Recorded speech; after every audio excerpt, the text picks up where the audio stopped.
Got drunk off your love, and I lost myself again. You hit just like a drug. This time I won't let you in. You're playing with fire.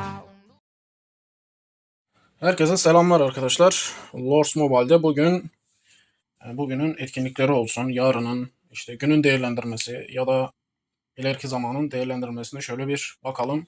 Zor bir dönemden geçiliyor. Facebook hala düzelmedi.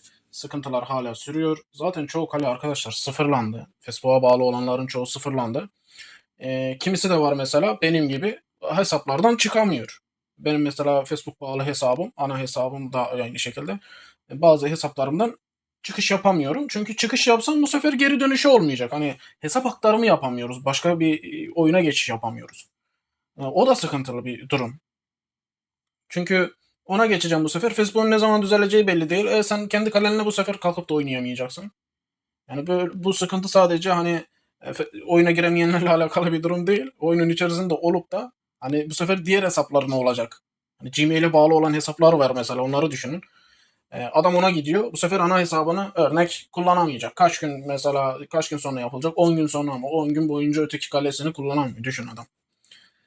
Dediğim gibi kalkan basıp geçerse diye söylüyorum. Onun haricinde değil.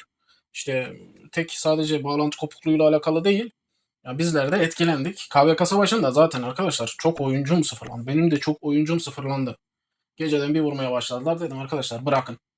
Bırakın, kurtaracak bir şey yok. Adamı arasan şey yapsan ne olacak? Adam zaten giriş yapamıyor. KVK boyunca o sıfırlandı, ötekisi sıfırlandı. Zaten biz krallıkta vurmadık. Gelenler onları da sıfırladı. Bu şekilde bir şey oldu yani. İstediğin kadar sen kalktı ki hadi krallıkta barış ilan ediyorum, kimse kimseye vurmasın. KVK Savaşı her şeyi bitirdi. Bak, yapılacak bir şey vardı. Gerçekten bir şey vardı. Neden yapmadılar bilmiyorum. Sorun tespit edildiğinde arkadaşlar, bence sorun tespit edildiğinde atıyorum oyun bakıma girebilirdi. Oyun bakıma girerdi. Kısa süreli de olabilirdi. Bir şey yapmalarına gerek yok. Ya, arka planda tamirata da başlamalarına gerek yok. Bakıma girerdi. Ondan sonra e, bakımdan çıkarken örnek herkese 7 günlük kalkan atarlardı. Ya da 14 günlük kalkan atarlardı bak herkese. Oyundaki kalelerin hepsini 14 günlük adam kalkanı basardı. Ondan sonra bu tadilat işi başlardı. 14 gün içerisinde bu iş tamamlanmazsa tekrar bir bakıma alırdı, tekrar açabilirdi. Yani bu gibi şeyler yapılabilirdi. Neden yapılmadı ben bilmiyorum. Zaten oyuna giren normal şekilde kalkanı zaten düşecek. Onların düşerdi. Oyun yine devam ederdi bu şekilde. Hani oyun kapalı durmasın diye herhalde yapmadılar bunu. Ama dediğim gibi adam zaten sen kalkanı bastın oyuna girebiliyorsa oyuna girerdi. Kalkanı zaten onların düşerdi. Sadece oyuna giremeyenlerin kalkanları devam ederdi. Gel işin içinden çık. Beni yapmamışlar ki yöneticiliğe milleti kurtaralım. Böyle bir fikir nasıl gelmez ya milletin aklına? Arkadaşlar işte ne diyebilirim ki? Neyse işte böyle bir sorunla da karşılaştık. Onca yıl sonra dediğim gibi eskiden böyle şeyler yaşandı ama kısa süreliydi. Ee, Bir an önce düzeltilmeye bakıldı. Şimdi bayağı neredeyse bir haftaya ulaşacağız. Hala sorun devam ediyor. IGG ekipleri işte Facebook bağlantılı olanları başka girişlere aktarmaya çalışıyor gibi durumlar var. Dediğim gibi sizler de IGG ekiplerine yazıp atıyorum Gmail'e falan bağlayabilirsiniz. Bakın şurada şöyle bir şey var. Diyelim ki mesela IGG sizden sıfır bir hesap istiyor. Arkadaşlar sıfır bir oyun açacaksınız. Yeni bir Gmail açacaksınız. Gmail'i Facebook'a bağlayacaksınız. Gmail'i oyuna bağlayacaksınız. Facebook çık aradan. Yaktın zaten milleti. Gmail'i oyuna bağlayacaksınız. Ondan sonra da o şeyi Gmail'i aynı şekilde şeyi vereceksiniz. IGD numarasıyla falan artık müşteri hizmetlerine vereceksiniz. O şekilde ayarlayacaklar arkadaşlar. Onda çok ahım şahım bir şey yok. Şimdi yeniliklere gireceğim. Tabii günün değerlendirmesine bakacağız. Etkinliklerine falan bakalım.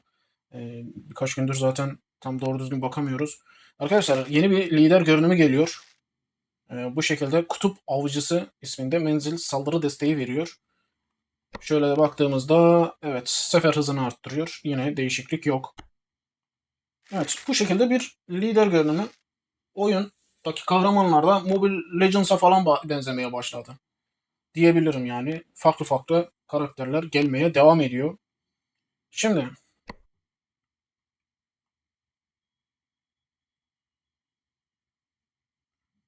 Evet, kutup avcısı. Böyle bir lider görünümü gelecek. Şimdi şöyle bu sefer tersten gidelim hadi. Şöyle cehennem etkinliğine bakalım. Yarın cehennem etkinliği bu şekilde. Anlaşma, birleştirme, araştırma olarak geliyor. Şöyle tek kişiliğe bakıyoruz. Eserlerle devam ediyor. Evet, Lonca güç gösterisi göründü. Lonca güç gösterisine kayıt oluşturacaksınız. Lonca Festivali devam ediyor. Lonca Festivali'nde şöyle sorular aldım. İşte eserle alakalı görev falan gelmiyor mu diye de bazılarında herhalde çıkmamış. Sonrasında gördüğüm kadarıyla geliyor diye dönüşler olmuş ona. O şekilde bilginiz olsun. Etkinlik eserleri dönüyor demiş. Bu şekilde sarı renkte, altın renkte eserler gelecek. Tabii parayla açılıyor. Şöyle baykuş, işte baykuş gidince şu seksekte baykuşun yerine gelecek. Oradaki yeni lider görünümü. Burada Ejder Arena Savaşı'nı görüyoruz. 2 gün sonra.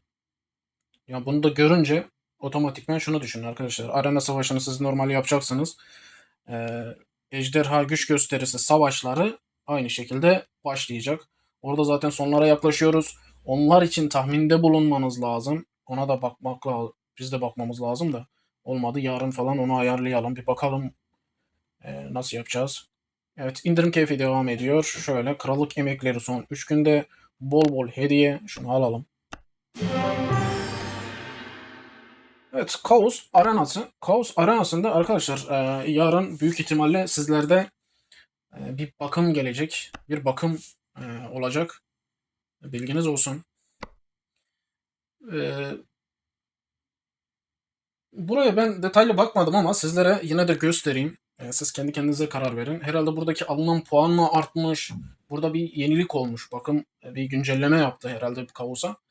Siz yine de arkadaşlar şöyle bakın. Yani yorumlara yazın. Diğer arkadaşların da haberi bilgisi olsun. O kadar şey göstermekten burada şimdi hangi görevler neydi falan tam olarak hatırlayamayabilirim. Şöyle bakın siz kendiniz puanlara falan. Çünkü dediğim gibi yarın büyük ihtimalle oyunda bir bakım olabilir. Şöyle, şöyle. Evet, bu şekilde. Burada bir değişiklik var mı? Dediğim gibi şeyleri tam hatırlamıyorum. Şu puanları ne kadara ne alınıyordu falan acaba diye. Şöyle yine göstereyim. Çünkü bu kaosla ilgili bir şey döndü yani. Evet, bu şekilde ikisini de göstermiş olduk. Hem görevleri hem şeyi. Dediğim gibi yorumlara yazın arkadaşlar. Diğer oyuncuları haberdar edelim. Evet, buzu kır, buzlu talimatlar geliyor. Krallıkların emsali evet geçiyor. Şöyle ev sonu keşifte artık son gün olacak. Sizin için de yarın son gün olacak.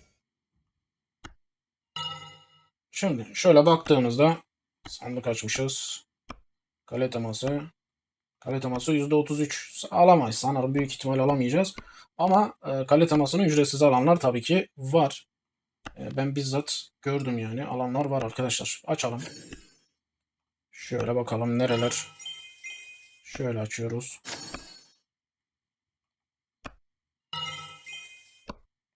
Evet, bize buna denk gelmeyecek.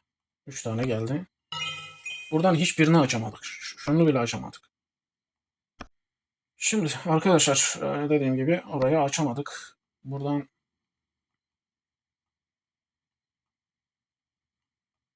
elimize fazla nişan da gelmedi zaten. Yapacak bir şey yok. Bu kalede şanslı bir açılış yapamadık. Şimdi paketleri geçelim.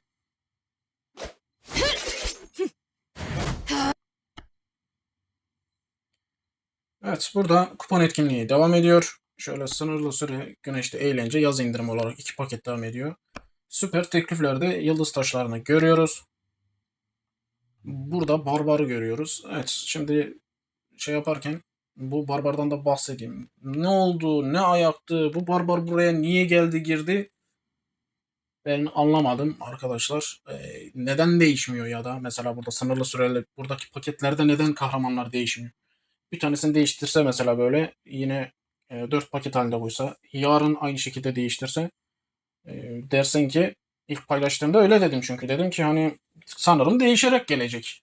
şu süper teklifler gibi. Hani burada biz mesela görüyoruz ya, yıldız taşı görüyoruz. Sonra eser görüyoruz. Hız görüyoruz falan. Dedim herhalde barbar da değişecek. Ama barbar bildiğin her gün burada yerini almış durumda. Evet, tesadüf seferi. Burayı da zaten yarın son kez göreceksiniz. Süper bonus. Kadim kitap. Şöyle 3 paket halinde.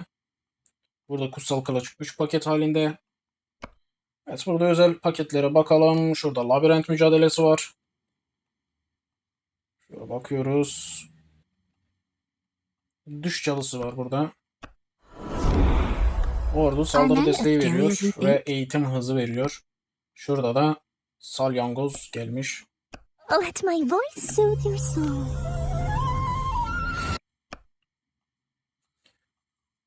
Şöyle bakmaya devam edelim. Evet, siparişler ve Nokiaros'u sür olarak paketler bu şekildeydi. Bilginiz olsun. Canavarlara geçelim. Evet, yarınki ilk canavar Bonaparte olacak. İkinci canavarsa tek boynuzlu canavar olarak gelecek, bilginize. Şimdi arkadaşlar, Efsun'u keşiften sonra büyük ihtimal Transformers'lar gelecek. Onunla ilgili işte elimize bilgiler falan geliyor. Artık büyük bir etkinlik olacak gibime geliyor. Pahalı etkinlik olabilir. Ama hiç yoktan şöyle kale teması olsun, işte ordu teması olsun falan, Transformers'larla biraz daha bence şekillenir gibime geliyor. Çünkü ilk gelen mesela onlar da robottu. Onlar biraz daha sanki benim açımdan biraz şey kattılar oyuna. Transformers'larda büyük ihtimalle biraz oyuna neşe katacaklar. Bayağı cazip gelecektir millet için diyorum. Ben öyle düşünüyorum. Siz ne düşünüyorsunuz? Transformers'lar için ve etkinlikler için, dediğim gibi kaos muhabbetini falan yazın arkadaşlar yorumlara. Herkes de görsün. Bugünlük bizden bu kadar. Videodan çıkmadan önce videoyu beğenmeyi, kanala abone olmayı unutmayın. Kendinize iyi bakın. Sağlıcakla kalın. Görüşmek üzere.